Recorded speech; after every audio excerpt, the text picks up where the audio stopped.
Time to time వార్తలకు స్వాగతం. ముందుగా వార్తల్లోని ముఖ్యాంశాలు. డీలిమిటేషన్ పై అద్దంకి దయాకర్ విమర్శలు. దక్షిణాది రాష్ట్రాలకు అన్యాయం, రాజకీయ ఆధిపత్యం కోసం ప్రక్రియ వేగం, హక్కుల కోసం వెంటనే పోరాటం అవసరమని పిలుపు.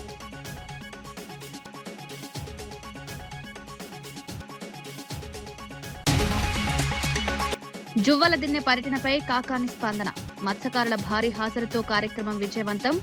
ఎల్లో మీడియా తప్పుడు ప్రచారం చేస్తోందని విమర్శ. జగన్ మత్స్యకారులకు భరోసానిచ్చారని వ్యాఖ్య.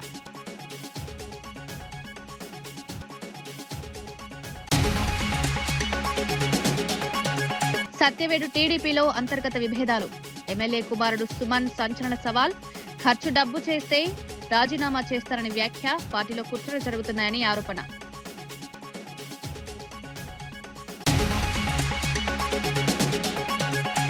మహిళా బిల్లుపై ఎంపీ కిరణ్ రెడ్డి కీలక ప్రశ్నలు. 2026 వరకు ఆలస్యం ఎందుకని నిలదీత. మహిళల సాధికారతపై నిజమైన ఆసక్తి, రాజకీయ లాభాల కోసం బిల్లు వాయిదా అంటూ విమర్శ.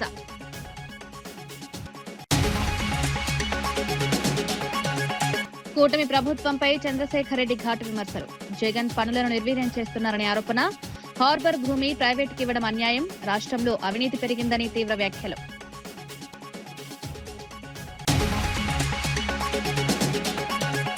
తేజస్వి సూర్య వ్యాఖ్యలపై బీజేపీ రాష్ట్ర అధ్యక్షుడు రామచంద్రరావు స్పందించారు.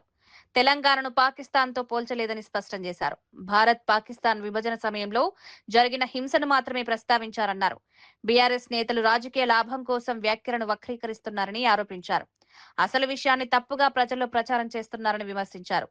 వ్యాఖ్యలను సందర్భం నుంచి వేరు చేసి చూపించడం సరైంది కాదన్నారు. రక్తపాతంతో ఎంత యువకుల ఒక ఆహుతితో వచ్చినటువంటి తెలంగాణని మనము కాంగ్రెస్ పార్టీ వాళ్ళని వచ్చింది ఇటువంటి ఒక ఏదైతే ఆత్మహత్యలు జరిగినాయి, కాంగ్రెస్ పార్టీ మేము చేసినా అంటున్నారు. కానీ ఎంతమంది యువకులు చనిపోయారు ఆలస్యం చేసినందుకు. మరి ఈ నేపథ్యంలో మా ఒక ఎంపీ పాకిస్తాన్ అదేవిధంగా భారతదేశం విడిపోయినప్పుడు ఎంతమంది అయితే ఆ రోజు చనిపోవడం జరిగిందో దాని మీద కంపారిజన్ పెట్టుకుంటే దానికి అర్థం పర్థం లేకుండా బీఆర్ఎస్ పార్టీ ఈరోజు దాని మీద పెద్ద ఇష్యూ చేస్తూ ఉంది.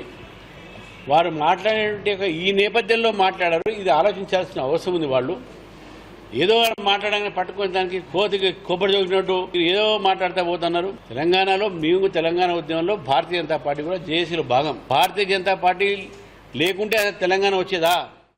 మహిళా రిజర్వేషన్ బిల్లుపై భువనగిరి ఎంపీ చామల కిరణ్ కుమార్ రెడ్డి కీలక వ్యాఖ్యలు చేశారు. కాంగ్రెస్ పార్టీ గాని ఇండియా కూటమి గాని ఈ బిల్లుకు వ్యతిరేకం కాదని స్పష్టం చేశారు. అయితే 2011 జనాభా గణన ఆధారంగా ఈ బిల్లును 2024లోనే ఎందుకు అమలు చేయలేదని ప్రశ్నించారు. 2027 వరకు ఎందుకు వేచి చూడాలన్నదే తమ సందేహమని తెలిపారు. మహిళల సాధికారతపై నిజమైన ఆసక్తి ఉంటే ఆలస్యం ఎందుకని కేంద్రాన్ని నిలదీశారు. ఈ అంశంపై స్పష్టతనివ్వాలని డిమాండ్ చేశారు. This bill so urgent when there is elections in West Bengal and Tamil Nadu is our first question. And next thing is why then they didn't have implemented in 2024 when they are willing to do it by the 2011 census. Now they are doing this not just for women reservation, they are just portraying as a women reservation to blame us, but they are trying to do delimitation and seat extension, which we are against it, and we will definitely discuss this on the floor today. Because they haven't taken all party meeting concerns, because there is elections going in 5 states, they would have taken that and they would have made the delimitation, మహిళా reservation అంశాలపై అద్దంకి దయాకర్ స్పందించారు. BJP దక్షిణాది రాష్ట్రాలకు అన్యాయం చేస్తోందని ఆరోపించారు. రాజకీయ ఆధిపత్యం కోసం ఈ ప్రక్రియను ఉపయోగించుకుంటోందని విమర్శించారు. దక్షిణాది రాష్ట్రాలు ఆర్థికంగా దేశానికి మద్దతునిస్తున్నప్పటికీ రాజకీయంగా వెనుకబడిన పరిస్థితి వస్తోందన్నారు. ఈ విషయంలో కొన్ని పార్టీలు మద్దతు అవసరం ఇవ్వడం ఆశ్చర్యకరమని వ్యాఖ్యానించారు. ముఖ్యంగా దక్షిణ భారతదేశానికి సంబంధించిన రాజకీయ నాయకత్వం పార్టీలు కూడా కాదు, చాలా పార్టీలు బీజేపీ ప్రభుత్వానికి మద్దతుగా, ఎన్డీఏ ప్రభుత్వానికి మద్దతుగా మాట్లాడడం అనేది వాళ్ళ అవగాహన రాహిత్యం అనుకోవాలనో, వాళ్ళ అచేతనం అనుకోవాలనో, లేదంటే వాళ్ళ బానిస మనస్తత్వానికి ఇది ఒక కారణం అనుకోవాలనో తెలుస్తలేదు. భాజపా అంటే బానిసల జనతా పార్టీ. ఎందుకంటే వాళ్ళు కేంద్రంలో ఏ పార్టీ, వాళ్ళ పార్టీ ఏది చెప్తే కింద అది చేస్తారు. ఇలా ముఖ్యమంత్రి గారు రేవంత్ రెడ్డి గారు మాట్లాడుతున్న దాన్ని ఆక్షేపించడం, దాన్ని అర్థం చేసుకోలేకపోవడం, లేదంటే హైబ్రిడ్ మెథడాలజీ అంటే కనీసం దాని పట్ల ఒక స్టడీ కూడా లేకపోవడం అనేది చాలా విచిత్రమైన పరిస్థితి. ఒక రాష్ట్ర ముఖ్యమంత్రి హోదాలో రేవంత్ రెడ్డి గారు మాట్లాడుతున్న దాన్ని కనీసం అర్థం చేసుకోవడానికి కూడా ఆలోచించకుండా పిచ్చి పిచ్చిగా మాట్లాడుతున్నారు. ఇక్కడ ఉన్న కిషన్ రెడ్డి గారు కావచ్చు, అక్కడ ఉన్న వివిధ పార్టీలకు సంబంధించిన వ్యక్తులు కావచ్చు. కానీ ఈరోజు ఎన్డీఏలో భాగస్వామ్య పక్షంగా ఉన్న టీడీపీ కూడా దీని మీద మాట్లాడకపోతే, ముఖ్యంగా చంద్రబాబు నాయుడు గారికి కొంత రాజకీయ అవగాహన ఉందని అందరం అనుకుంటాం. ఆయన కూడా మాట్లాడకపోతే రేపు దక్షిణాదికి జరగబోతున్న నష్టం గురించి ప్రశ్నించని పార్టీలకు రేపు ఇక్కడ రాజకీయాలు చేసే నైతిక హక్కు కూడా ఉండదు. అంటే నిరంతరం దక్షిణాది రాష్ట్రాలు కేవలం మనం డబ్బులు చెల్లించడానికి తప్పితే రాజకీయంగా ఎదగడానికి అవకాశం లేని స్థితిని బీజేపీ తెస్తున్నది. ఇలా పొత్తులో ఉన్నది కాబట్టి అని మాట్లాడకపోయినా ఇక్కడ ఉన్న బీజేపీ అదే, బీఆర్ఎస్ అదే మాట్లాడుతున్నది. బీజేపీ మాట్లాడిందే బీఆర్ఎస్ మాట్లాడుతున్నది. అక్కడ టీడీపీ మాట్లాడిందే జగన్ మాట్లాడుతున్నాడు. అక్కడ స్టాలిన్ ఒక్కడే మాట్లాడుతున్నాడు. మిగతా పార్టీలన్నీ కూడా ఆలోచిస్తాయి. కాంగ్రెస్ పార్టీ స్టాండ్ కు భిన్నంగా అనిపిస్తున్నప్పటికి కూడా రేవంత్ రెడ్డి గారు అంటున్నది అది ఒక ప్రాంతం యొక్క అస్తిత్వ సమస్య. అసలు దక్షిణాదికి నాయకుడే లేకపోవడం అనేది ఒక విచిత్రం. రేపటి రోజున ఈ వీరు తీసుకుంటున్న నిర్ణయం, అంటే ఎన్డీఏ ప్రభుత్వం ఇప్పుడు తీసుకుంటున్న నిర్ణయం రేపు దక్షిణాదికి శరాఘాతంగా మారబోతున్నది. ఈ రోజు ఒకవేళ త్వరితగతిన వాళ్ళు బిల్ పాస్ చేయించడం అనేది మూజువాని ఓటుతోనో వాళ్ళు ఇష్టం వచ్చినట్టుగా చేసిండ్రు అనుకోండి, రేపు చర్చ లేకుండా ఈరోజు నిర్ణయాలు తీసుకుంటే రేపు జరిగే పరిణామాలకు ఎవరికి బాధ్యత వహించాలి? కాబట్టి ఇది జువ్వల దిన్నె ఫిషింగ్ హార్బర్ సందర్శన కార్యక్రమంపై కాకాని గోవర్ధన్ రెడ్డి స్పందించారు. భారీ సంఖ్యలో మత్స్యకారులు పాల్గొనడం కార్యక్రమం విజయవంతమైందన్నారు. ప్రభుత్వం అడ్డంకులు సృష్టించినా ప్రజలు పెద్ద ఎత్తున వచ్చారన్నారు. ఎల్లో మీడియా దీనిపై తప్పుదారి పట్టించే వార్తలు ప్రచారం చేస్తోందని విమర్శించారు. జగన్ మత్స్యకారులకు భరోసా ఇచ్చారని పేర్కొన్నారు. మత్స్యకార సమస్యల పట్ల ఈ జిల్లాలో ఉండేటువంటి పరిస్థితులు తెలుసుకుని మత్స్యకారులకు భరోసా ఇవ్వాలనేటువంటి లక్ష్యంతో జువ్వల దిన్నె ఫిషింగ్ హార్బర్ని సందర్శించి మత్స్యకారులతో ముఖాముఖి కార్యక్రమం నిర్వహించి అక్కడి నుంచి ఆయన బయలుదేరి వెళ్ళడం జరిగింది. మేము ఊహించిన దానికన్నా మత్స్యకారుల్లో కానీ మత్స్యకారేతరులో కానీ స్పందన ఉంది. జగన్మోహన్ రెడ్డి గారి కార్యక్రమం అంటే ప్రతి దగ్గర ఆయనకు సంబంధించినటువంటి అభిమానులు ఎవరైతే వాళ్ళందరూ వస్తారు. అన్ని నియోజకవర్గాలకు సంబంధించి కూడా మత్స్యకారులు ఉత్సాహం చూపించడం, మత్స్యకారులు అందరూ కూడా తరలి రావడం జరిగింది. దానికి సంబంధించి సర్వేపల్లి, కోవూరు, నెల్లూరు రూరల్, నెల్లూరు సిటీలో స్థిరపడినటువంటి మత్స్యకారులు, మత్స్యకారేతరులు కొంతమంది రావడం జరిగింది. ఏ రోజైతే అనుకోనటువంటి విధంగా జగన్మోహన్ రెడ్డి గారి కార్యక్రమం ఈరోజు సక్సెస్ అయిందో వెంటనే ఈ పచ్చ మీడియా, రోత పత్రికలు, బూతు పత్రికలు వాళ్ళు దానిలో వాళ్ళ కడుపు మంటంతా వెలువచ్చడం జరిగింది. ఏం మాట్లాడారు? మత్స్యకారులు రాలేదు, మత్స్యకారేతరులు వచ్చారు, అక్కడి నుంచి వచ్చారు, ఇక్కడి నుంచి వచ్చారు. అంటే ఆడలేక మధ్యలో ఓడన్నట్టుగా మీరు జనం రారు అనుకున్నారు కాబట్టి, జనం వచ్చారు కాబట్టి, ఆ ప్రోగ్రాం సక్సెస్ అయింది కాబట్టి, ప్రతి ఒక్కరూ అద్భుతంగా ప్రోగ్రాం జరిగిందని అన్నారు కాబట్టి, దీన్ని ఏ విధంగా వక్రీకరించాలనేటువంటి దానికి ఈరోజు రకరకాలైనటువంటి మత్స్యకారేతరులు వచ్చారు, మత్స్యకారులు రాలేదు, మత్స్యకారులు ముఖం చాటేశారని రకరకాలైనటువంటి మాటలు మాట్లాడేటువంటి రకాలైనటువంటి మీరు పరిమితులు విధించినా, అన్ని రకాలైనటువంటి ఏదో ఒక విధంగా దీన్ని అడ్డుకోవాలనేటువంటి అనేక రకాలైనటువంటి అవరోధాలు సృష్టించినా జనం తరలి వచ్చారు. మీరు ఇటీవల పెట్టినటువంటి సమావేశాలు చూస్తే 1000 మందితో సమావేశం పెడితే ఆ 1000 మందిలో 300 మందిని కూడా మీరు నిలుపుకోలేకపోయారు అని అంటే, నడిచి వెళ్ళిపోయారు, లేచి వెళ్ళిపోయారు, ఖాళీ కుర్చీలు దర్శనం ఇచ్చాయనంటే మీ సభలో సమావేశాలు ఏ విధంగా నడుస్తున్నాయి? మేము ఒక 2000 మందితో ఒక ముఖాముఖి కార్యక్రమం ఏర్పాటు చేస్తే ఇరుకుని 4000 మంది కూర్చున్నారు అక్కడ అంటే, జగన్మోహన్ రెడ్డి గారు ఉన్నంతసేపు ఆద్యంత ముఖాముఖి కార్యక్రమం వరకు ఉన్నారంటే మా నాయకుడి పట్ల ప్రజలకు ఎంత ఆదరణ ఉందనేటువంటిది మీ సర్టిఫికేట్, రోత పత్రికలు, బూత్ పత్రికలకు సంబంధించినటువంటి సర్టిఫికేట్లు మాకు అవసరం. 15వ తేదీ ఉదయం 9 గంటలకు ఆయన అక్కడ బయలుదేరతాడు, 10 గంటలకి ఇక్కడ దిగుతాడు అనే ప్రోగ్రాం ఉంటే 14వ తేదీ సాయంత్రం 6 గంటలకు పర్మిషన్ ఇస్తాడు జిల్లా కలెక్టర్ గారు. దీన్ని ఏమనాలి? అంటే మీరు ఎన్ని రకాలైనటువంటి అవాంతరాలు సృష్టించారు అని చెప్పి మీరు అంటున్నారు. కాబట్టి ఈరోజు కావలే కాదు, అన్ని ప్రాంతాల నుంచి వస్తారు జగన్మోహన్ రెడ్డి గారికి. జగన్మోహన్ రెడ్డి గారికి ఉన్నటువంటి క్రేజ్ అటువంటిది. నిన్న లోకేష్ వచ్చాడంటే నెల్లూరుకి, పొద్దున పత్రికలు చూసిందాక నాకు వచ్చిపోయిన సంగతి కూడా. మీకున్నటువంటి క్రేజ్ అది. మిమ్మల్ని చూడడానికి ఎవరు వస్తారు? అందులో పాపం నిన్నేదో ముఖ్యమంత్రిని చేయాలని వర్కింగ్ ప్రెసిడెంట్ చేశారు, ముఖ్యమంత్రిని చేయాలని తహతహలాడుతున్నారు, తాపత్రయ. బీసీల సాధికారతలో జగన్ ప్రభుత్వం కీలక పాత్ర పోషించిందని వైఎస్ఆర్సీపీ నేతలు తెలిపారు. బీసీల కోసం ప్రత్యేక విధానాలు తీసుకువచ్చి వారి అభివృద్ధికి కృషి చేశారన్నారు. విద్య, వైద్యం, వ్యవసాయం వంటి అన్ని రంగాల్లో వారికి సహాయం అందించారని పేర్కొన్నారు. సంక్షేమ పథకాలు నిజంగా అమలైన కాలం జగన్ హయాంలోని అన్నారు. ప్రస్తుతం ఆ సంక్షేమం కనిపించడం లేదని విమర్శించారు. కూటమి ప్రభుత్వంలో అవినీతి పెరిగిందని ఆరోపించారు. కూడా పూర్తి స్థాయిలో చూపడానికి ఏమేమి అవసరాలు ఉన్నాయో ఆ మార్పులు కూడా విధానపరంగా తీసుకొచ్చి కూడా గమనించారు. ఒక రాజకీయ నాయకుడైతే ఇంత చేయలేడు. విజన్ అంటే ఒక దార్శనికుడు ఈ సమాజం అసమానతల నుంచి బయటకు వచ్చి సమసమాజంగా మారడానికి చేయాల్సినవన్నీ మనసావాచ పూర్తిగా in letter and spirit complete ఏమేమి అమలు చేస్తే అది సాధించగలం. అధికారంలో ఉన్నందువల్ల ఆ అధికారాన్ని పూర్తిగా అందుకు సద్వినియోగం చేసుకొని వాటిని ఆచరణలో కూడా తీసుకురాగలిగిన ఏకైక నాయకుడు ఎవరైనా ఉన్నారంటే మనకు జగన్మోహన్ రెడ్డి గారు కనిపిస్తారు. నిజమైన మెరిట్ ఉన్నవాళ్ళు కానీ లేదా ఆసక్తి ఉన్నవాళ్ళు కానీ తమకు ఛాయిస్ ఎట్లా ఉంటే ఆప్షన్ ప్రకారం తాము కోరుకున్న రకంగా తమ జీవితాన్ని తీర్చుకోవడానికి అవసరమైన అన్ని చేయాల్సిన ప్రయత్నం చేశాడు. అందుకోసమే విద్యా, వైద్యం లాంటి కోర్ సెక్టర్స్, అగ్రికల్చర్ లాంటి కోర్ సెక్టర్లు, ఇండస్ట్రీ, వీటికి అది ఓన్లీ ఏదో ఒక సెక్షన్ సరిగ్గా విధియేది కాదు. ముందు బేస్ ఫౌండేషన్ స్ట్రాంగ్ వేస్తుంది. ఈరోజు మీకు తెలియదు కదా ఎంత ఘోరంగా భయంకరంగా ఉందో పరిస్థితి. ఈ 2 years అడ్డగోలుగా ఎక్కడెక్కడ దోచుకోవడం కానీ, అవినీతి కానీ, ప్రతి దాంట్లో సెటిల్మెంట్ దగ్గర నుంచి ఆల్ ఇసుక, మైనింగ్ కానీ ఏదైనా మిగిలిన ఎనీ యాక్టివిటీ, అది ప్రైవేట్ కావచ్చు, పబ్లిక్ కావచ్చు, గవర్నమెంట్ సంబంధం ఉండొచ్చు, ఉండకపోవచ్చు. ఎందుకంటే అధికార వ్యవస్థతో సహా మొత్తం ఒక వ్యవస్థీకృతం చేసినందువల్ల ఇది దాంట్లో వస్తుంది. వాళ్ళు అనుకోవాలి వాటికి అధికార పరిధి ఉన్నా లేకపోయినా సరే.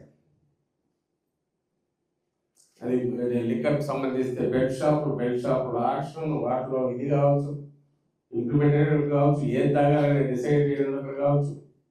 గతంలో ఏదో మన పెన్షన్ కావాలంటే ఒకటి అయిపోతే ఇంకోటి ఇస్తుందని అంటున్నారు. ఇప్పుడు ఉన్న పెన్షన్ రావాలన్నా, వచ్చింది చేతికి రావాలన్నా, ఏదైనా సరే మళ్ళీ వీళ్ళ నిర్ణయం మీదే.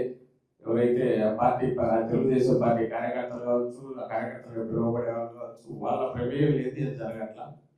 రాజధాని ఇష్యూ జరుగుతుంది. ఆయన అవినీతి కోసం అసలు రాష్ట్రం మోయలేనంత భారం తెచ్చేసి చంద్రబాబు నాయుడు గారు మోయలేనంత కాదు, అసలు ఊపిరి అడినివ్వదు.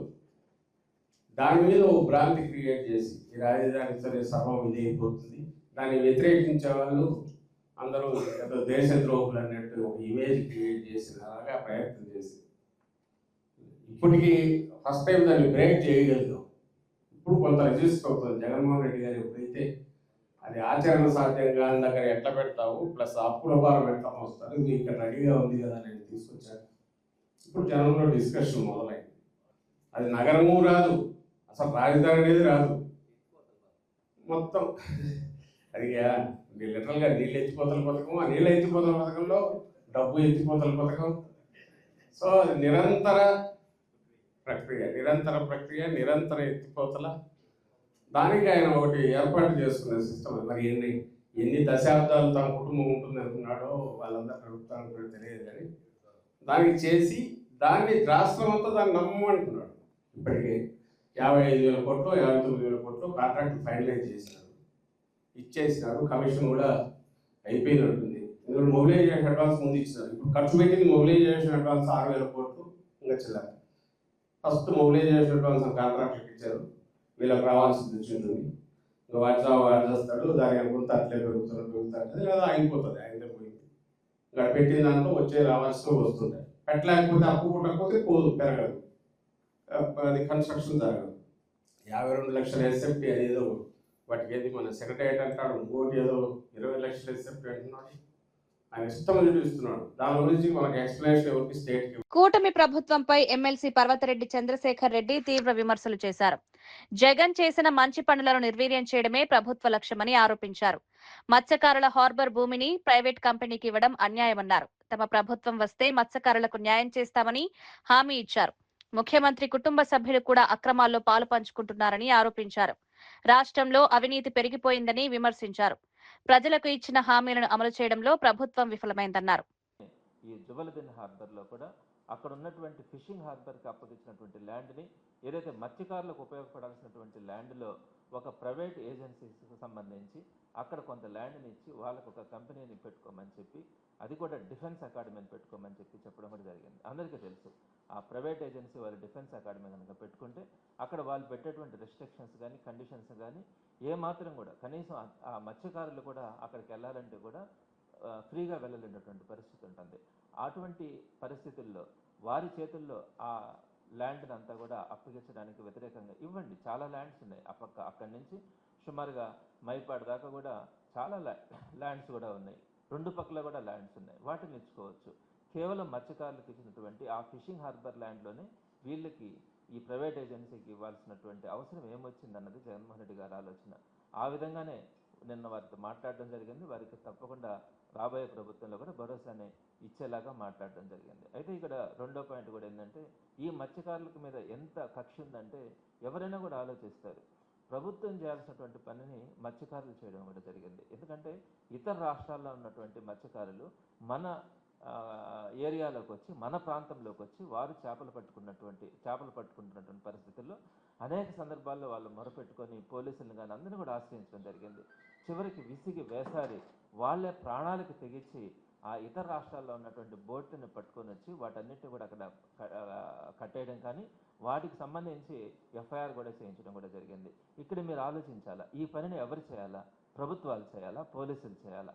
అటువంటి పనిని మత్స్యకారులు ప్రాణాలకు తెగించి సముద్రంలో వేటలో ఉన్నటువంటి వారందరినీ కూడా పట్టుకొని వచ్చి వారందరినీ బంధించి అక్కడ చేసిన తర్వాత ప్రభుత్వం చేయాల్సిన పనిని కనీసం వాళ్ళు చేసిన తర్వాత అప్రిషియేట్ చేసి వాళ్ళకి న్యాయం జరిగేదానికి ఆలోచించుకోకుండా ఒక దొంగ చేసే పనిని ప్రభుత్వం చేసినట్టయింది. ఈరోజు సాక్షాత్తు ముఖ్యమంత్రి కొడుకే అక్కడికి ఆ ప్రాంతానికి సంబంధించి డిఫెన్స్ అకాడమీకి సంబంధించి ఓపెనింగ్కి వచ్చిన తర్వాత, శంకుస్థాపనకు వచ్చిన తర్వాత ఆయన పర్యవేక్షణలో ఆయన వచ్చిన రెండో రోజు తర్వాత అక్కడ ఉన్నటువంటి స్థానికంగా ఎంపీలు కానీ ఎమ్మెల్యే కానీ ఎమ్మెల్సీలు కానీ వీళ్ళందరూ కూడా కలిసి మూకుమ్మడిగా అక్కడ ఈ మత్స్యకారులు ఏదైతే పట్టుకొని వారు బతుకు తెరువు కోసం అడ్డుపడుతున్నటువంటి ఇతర రాష్ట్ర మత్స్యకారులకు సంబంధించినటువంటి బోట్లని వీరు స్వయంగా వదిలిపెట్టినారంటే ఈ ప్రభుత్వాలు ఏం చేస్తూ ఉండే? దొంగలు చేసే పనిని ప్రభుత్వాలు చేస్తూ ఉండే, ప్రభుత్వాలు చేసే పనిని సామాన్యులు చేస్తూ ఉన్నారు. ఈరోజు దీనిని గమనించినటువంటి మత్స్యకారులు అసహించుకుంటా ఉంటే నిన్నటి రోజున జగన్మోహన్ రెడ్డి గారి ప్రోగ్రాంకి వేలాదిగా జనం కూడా రావడం జరిగింది. కావలి ప్రాంతం అంతా కూడా క్లిక్కిసిపోయింది. నిన్ననే గోవర్ధన్ రెడ్డి గారు కూడా ఇందాక కూడా చెప్పడం కూడా జరిగింది. లోకేష్ గారు ఒక టీడీపీ లీడర్ పెళ్లికి వస్తే అక్కడ ఉన్నటువంటి పరిస్థితి ఏ విధంగా ఉంది? ఒక యంగ్ జనరేషన్ అని, నెక్స్ట్ ఆయనే కాబోయే ముఖ్యమంత్రి అని చెప్పుకుంటున్నటువంటి వ్యక్తి నిన్నటి రోజున ఆయన రావడం నెల్లూరు జిల్లాకి, అదే టైంలో మాజీ సీఎం జగన్మోహన్ రెడ్డి గారు రావడం కూడా జరిగింది.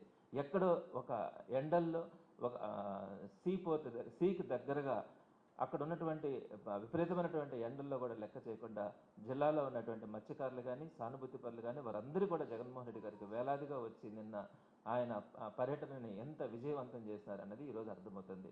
దీనిని బట్టి అర్థం చేసుకోవాలి, అన్ని వర్గాల్లో కూడా, ఒక వర్గం రెండు వర్గాలని కాదు, ప్రతి వర్గంలో కూడా విసిగి వేసారిపోయినటువంటి సామాన్య ప్రజలందరూ కూడా. కొత్త రాజకీయ పార్టీ ప్రారంభానికి ముందు బీఆర్ఎస్ నేత కల్వకుంట్ల కవిత ఆధ్యాత్మిక పర్యటన చేశారు. ఈ నెల 25న పార్టీని ప్రకటించనున్న నేపథ్యంలో కాశీకి వెళ్లి గంగానదిలో పుణ్యస్నానం చేశారు. అనంతరం కాలభైరవ స్వామిని దర్శించుకుని ప్రత్యేక పూజలు నిర్వహించారు.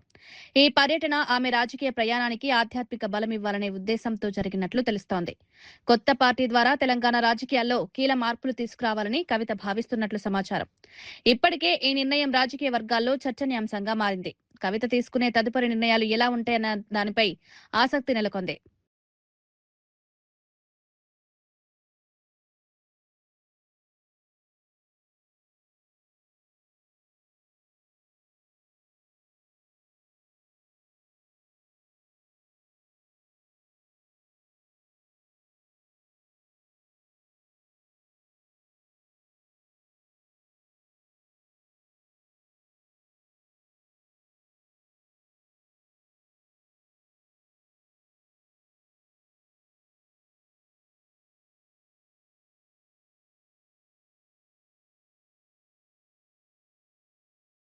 హైదరాబాద్ కూకట్పల్లికి చెందిన ఓ యువతి లవ్ జిహాద్ పేరుతో సంచలన ఆరోపణలు చేసింది. బిజినెస్ పేరుతో తన కుటుంబానికి దగ్గరే మోసం చేశారని తెలిపింది. ట్రేడింగ్, ఫుడ్ బిజినెస్ పేరుతో నమ్మకం కల్పించి తర్వాత మత మార్పిడి ప్రయత్నం చేశారని ఆరోపించింది. తనకు నజీరా అనే పేరు పెట్టి కల్మా చదివించారని, బీఫ్ తినిపించారని పేర్కొంది. తన ఫోటోలు, వీడియోలతో బెదిరింపులకు గురిచేశారంది. చాలా రోజులుగా భయంతో మౌనం పాటించారని తెలిపింది. ఇక ఇతరులకు ఇలాంటి పరిస్థితి రాకూడదనే ధైర్యంతో బయటకొచ్చారని చెప్పింది. ఈ ఘటనపై పోలీసులు దర్యాప్తు ప్రారంభించారు. దాని తర్వాత ఫోర్స్ చేసి ఏదో వాటర్ జ్యూస్ తాగిపించారు సార్ ఆ రోజు నాకు. అది తాగిన తర్వాత ఫస్ట్ అక్కడ అయింది. దాని తర్వాత కుందన్బాగ్ లో ఫస్ట్ నైట్ రోజు అయింది సార్. పెళ్లి అయిన రోజే సార్. ఆ రోజు బేగంపేటలో జరిగింది. పెళ్లికి ముందు వాళ్ళే వచ్చారు మ్యామ్. నేను అడిగాను వాళ్ళకి, ఫేస్ టు ఫేస్ వెళ్ళి నవాజ్కి అడిగితే అది నువ్వు ఇమాజిన్ చేసుకుంటున్నావు, అలా ఏం లేదని చెప్పారు. దాని తర్వాత పెళ్ళైన రోజు అడిగితే పెళ్ళైన రోజు జరిగింది. నేను అడిగిన నెక్స్ట్ డే అడిగితే, అవును అయితే ఏంటి ఇప్పుడు నువ్వు ఎవరికైనా బయటికి చెప్తే మీ చెల్లిని ఇంకా మీ మమ్మీని మా మమ్మీని న్యాచురల్గా చేస్తారంట, అండ్ మా చెల్లిని కిడ్నాప్ చేస్తాము, తనని కూడా చంపేస్తే నువ్వు ఎవరి దగ్గరికి వెళ్తావు, నీ వెనక ముందు ఎవరున్నారు, ఎవరు లేరు కదా అని చెప్పి మాట్లాడారు సార్.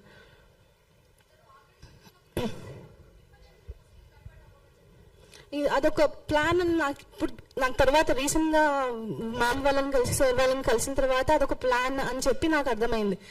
స్టిల్ నేను ఎక్స్పెక్ట్ చేస్తున్నాను ఏంటంటే అతను ఏదో ఒక రోజు మారుతాడని చెప్పి అని అనుకున్నాను. కానీ తర్వాత తెలిసింది లవ్ జిహాద్ అనేది ఉంటుంది. తెలంగాణ ఏర్పాటుపై బీజేపీ వ్యాఖ్యలను తీవ్రంగా ఖండించారు బీఆర్ఎస్ నేతలు. తెలంగాణ ఉద్యమం దశాబ్దాల పోరాట ఫలితమని గుర్తు చేశారు. వేలాది మంది త్యాగాల ద్వారా రాష్ట్రం ఏర్పడిందని పేర్కొన్నారు. అలాంటి చారిత్రక సంఘటనను దేశ విభజనతో పోల్చడం అవమానకరమని విమర్శించారు. ఇది తెలంగాణ ప్రజల ఆత్మగౌరవాన్ని దెబ్బతీసే వ్యాఖ్య అన్నారు. బీజేపీ ఎంపీ చేసిన వ్యాఖ్యలను వెంటనే ఖండించాలని డిమాండ్ చేశారు. తెలంగాణ నుంచి ఎన్నికైన ఎంపీలు స్పందించకపోవడం సిగ్గుచేటని విమర్శించారు. బీజేపీ ఎంపీ తేజస్వి సూర్య వ్యాఖ్యలపై ఎమ్మెల్సీ దాసోజు శ్రవణ్ తీవ్రంగా స్పందించారు. తెలంగాణ ఏర్పాటును దేశ విభజనతో పోల్చడం రాజ్యాంగ విరుద్ధమన్నారు. వెంటనే ఆయనను పార్లమెంట్ నుంచి సస్పెండ్ చేయాలని డిమాండ్ చేశారు. ఈ వ్యాఖ్యలు తెలంగాణ ప్రజల ఆత్మగౌరవాన్ని దెబ్బతీశాయని పేర్కొన్నారు. భారత రాజ్యాంగంలోని ఆర్టికల్ 3 ప్రకారం రాష్ట్రం ఏర్పడిందని గుర్తు చేశారు. అలాంటి ప్రక్రియను అవమానించడం తగదన్నారు. ఆయనపై చట్టపరమైన చర్యలను తీసుకోవాలని కోరారు. సూర్య చేసే చిల్లర వ్యాఖ్యలని సపోర్ట్ చేస్తూ కూర్చోవడము చాలా అవమానం తెలంగాణకి. మరి కేటీఆర్ కూడా దీంట్లో మైలేజ్ పొందాలని చెప్పి ట్విట్టర్ టిల్లు దూక్కుంటూ ఎగురుకుంటూ వచ్చేసి మేము కూడా ఉన్నామీడ అని చెప్పి సంకలు గుర్తుకోవడం కాదు. తెలంగాణ తెచ్చింది కాంగ్రెస్ పార్టీ, తెలంగాణ కోసం పోరాడింది కాంగ్రెస్ పార్టీ నాయకులు అని చెప్పి స్పష్టంగా తెలుస్తుంది. తెలంగాణ అభివృద్ధి కోసము మేమున్నాము, ఖచ్చితంగా తెలంగాణ కోసం మేము పనిచేస్తాము అని చెప్పి టాపిక్లు డైవర్ట్ చేయకుండా అభివృద్ధి బాటలో నడిచే కాంగ్రెస్ పార్టీ తెలంగాణలో ప్రజాపాలన ఏదైతే నడుస్తుందో దాన్ని డైవర్ట్ చేసి తాగుబోతులను తీసుకొచ్చి బుర్రలేని రాష్ట్ర సమితి తయారైంది బీఆర్ఎస్ పార్టీ అని చెప్పి స్పష్టంగా తెలుస్తున్నది. ఇట్లాంటి పనులు చేస్తే మేము ఊరుకోము, ట్విట్టర్ టిల్లు మళ్ళీ ఎగిరి కొడతామని చెప్పి మళ్ళీ తెలియజేస్తున్నాము. జై హింద్, జై తెలంగాణ. మహిళల సాధికారతలో వైఎస్ జగన్ కీలక పాత్ర పోషించారని మాజీ మేయర్ రాయనల భాగ్యలక్ష్మి తెలిపారు. దేశంలోనే తొలిసారిగా స్థానిక సంస్థల్లో మహిళలకు 50% రిజర్వేషన్ అమలు చేసి చట్టబద్ధం చేసిన నాయకుడు జగన్ అన్నారు. మహిళలు రాజకీయంగా ముందుకు రావడానికి ఆయన తీసుకున్న నిర్ణయాలు మార్గదర్శకంగా నిలిచాయని పేర్కొన్నారు. మహిళల ఆర్థిక, సామాజిక అభివృద్ధికి జగన్ ప్రభుత్వం ప్రత్యేక ప్రాధాన్యతనిచ్చిందన్నారు. ఇది కేవలం హామీలకే పరిమితం కాకుండా అమల్లో కూడా చూపించారని వివరించారు. మహిళలు అన్ని రంగాల్లో ముందంజలో ఉండాలనే ఆలోచనతో పనిచేసిన నాయకుడు జగన్ అని అభిప్రాయపడ్డారు. ప్రమాణ స్వీకారం చేశారు. ఆ ప్రమాణ స్వీకారం చేసిన స్టేజ్ మీదే మహిళా సాధికారత కానీ, మహిళా ఉద్ధరణకు కానీ, లేకపోతే మహిళలు రాజకీయంగా ఉన్నతి పదవుల్లో ఉండాలని ఆలోచించిన వ్యక్తి జగన్మోహన్ రెడ్డి గారు. ఈ మహిళా రిజర్వేషన్కి తొలి అడుగు వేసిందే వైఎస్ జగన్మోహన్ రెడ్డి గారని ఈరోజు నేను గర్వంగా తెలియజేయగలుగుతున్నాను. ఎందుకంటే 50% రిజర్వేషన్ స్థానిక సంస్థల్లోన 50% రిజర్వేషన్ భారతదేశంలోనే మొట్టమొదటిగా ప్రవేశపెట్టిన వ్యక్తి వైఎస్ జగన్మోహన్ రెడ్డి గారు. ప్రవేశపెట్టడమే కాకుండా దాన్ని అమలు పరుస్తూ, దాన్ని ఒక చట్టం చేస్తూ మహిళలకి నామినేటెడ్ పదవుల్లో కానీ అలాగే కాంట్రాక్ట్ బేసిల్లో 50% రిజర్వేషన్ కల్పిస్తూ చట్టం చేసిన వ్యక్తి కూడా జగన్మోహన్ రెడ్డి గారి. వైఎస్ జగన్మోహన్ రెడ్డి గారు ప్రమాణ స్వీకారం చేసిన తర్వాత ఒక డిప్యూటీ సీఎంగా ఒక మహిళని నియమించటం జరిగింది. గతంలో మనం చూసాం పుష్ప శ్రీవాణి గారిని. అలాగే నలుగురిని మంత్రిత్వ శాఖలోన నలుగురు మంత్రుల్ని మహిళల్ని నియమించడం మనం చూసాం. తానే 50% కార్పొరేషన్లోన ఈరోజు స్థానిక సంస్థ ఎలక్షన్లోన ఆయన 50% ఇవ్వటమే కాకుండా జడ్పీ చైర్పర్సన్లు మనకి రాష్ట్రంలోన 13 మంది జడ్పీ చైర్పర్సన్లకి 7 జడ్పీ చైర్పర్సన్ని మహిళల్ని నియమించడం జరిగింది. అంటే 54% జడ్పీ చైర్పర్సన్ని మహిళల్ని నియమించడం జరిగింది. అలాగే జడ్పీ వైస్ చైర్పర్సన్లు మనకి 26 మంది ఉంటే అందులో 15 మందిని అంటే 58% జడ్పీ వైస్ చైర్పర్సన్లు కూడా నియమించడం జరిగింది మహిళల్ని. అలాగే మున్సిపల్ కార్పొరేషన్ మేయర్లు 12 మంది ఉంటే అందులోన డిప్యూటీ మేయర్లు కూడా 36 మంది ఉంటే అందులో 18 మందిని మహిళలకే ఇవ్వటం జరిగింది. అంటే 50%. మొత్తం 36 మేయర్లు కానీ డిప్యూటీ మేయర్లు కానీ 36 ఉంటే అందులో 18 మంది అంటే 50% మహిళలకే ఇవ్వటం జరిగింది. అలాగే మనకి మున్సిపల్ కార్పొరేటర్లు 671 మంది మనకి కార్పొరేటర్లు పోటీ చేస్తే 50. సత్యవేడు టీడీపీలో అంతర్గత విభేదాలు బహిర్గతమయ్యాయి. ఎమ్మెల్యే ఆదిమూలం కుమారుడు సుమన్ సంచలన వ్యాఖ్యలు చేశారు. గత ఎన్నికల్లో తాము కష్టపడి భారీగా ఖర్చు చేసి గెలిచామని తెలిపారు. తాము ఖర్చు చేసిన డబ్బును తిరిగిస్తే ఎమ్మెల్యే పదవికి రాజీనామా చేస్తామని సవాల్ విసిరారు. ఎస్సీ నియోజకవర్గంలో అగ్రవర్ణాల ఆధిపత్యం ఎందుకని ప్రశ్నించారు. సొంత పార్టీ నేతలే కుట్రలు చేస్తున్నారని ఆరోపించారు.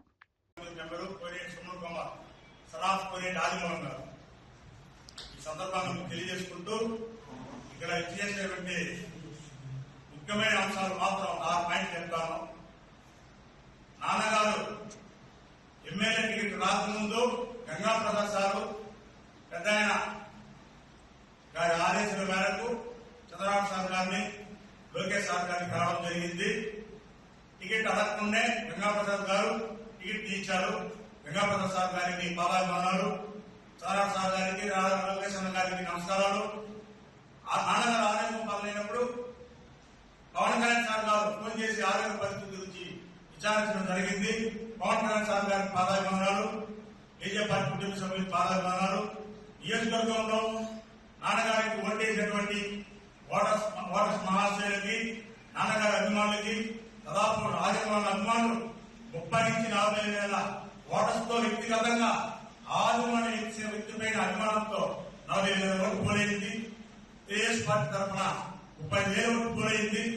నాన్నగారు గెలిచిన తర్వాత మా కుటుంబాన్ని, మా నాన్నగారిని వెన్నుముక్క వెనకాల నుంచి కొరవడం టీఆర్ఎస్ పార్టీ వాళ్ళు కొంతమంది ఇబ్బంది పెట్టడం జరిగింది.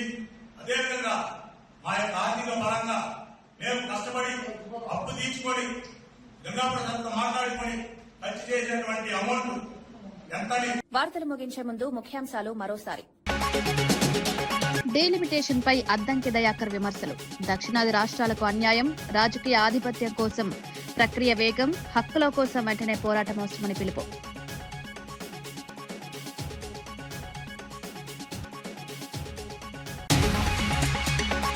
జువ్వలదిన్నె పర్యటనపై కాకాని స్పందన. మత్స్యకారుల భారీ హాజరుతో కార్యక్రమం విజయవంతం. ఎల్లో మీడియా తప్పుడు ప్రచారం చేస్తోందని విమర్శ. జగన్ మత్స్యకారులకు భరోసానిచ్చారని వ్యాఖ్య.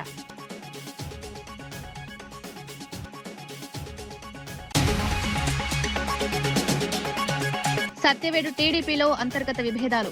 ఎమ్మెల్యే కుమారుడు సుమన్ సంచలన సవాల్. ఖర్చు డబ్బు చేస్తే రాజీనామా చేస్తారని వ్యాఖ్య. పార్టీలో కుట్రలు జరుగుతున్నాయని ఆరోపణ.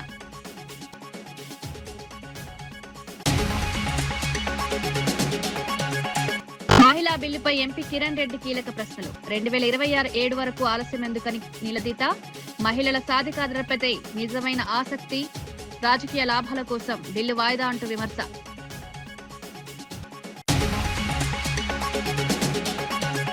కూటమి ప్రభుత్వంపై చంద్రశేఖర్ రెడ్డి ఘాటు విమర్శలు. జగన్ పనులను నిర్వీర్యం చేస్తున్నారని ఆరోపణ.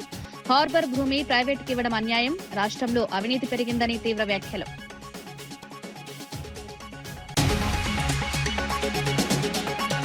ఇవి ఈనాటి వార్తా విశేషాలు. మరో బులెటిన్లో మళ్ళీ కలుద్దాం. నమస్కారం.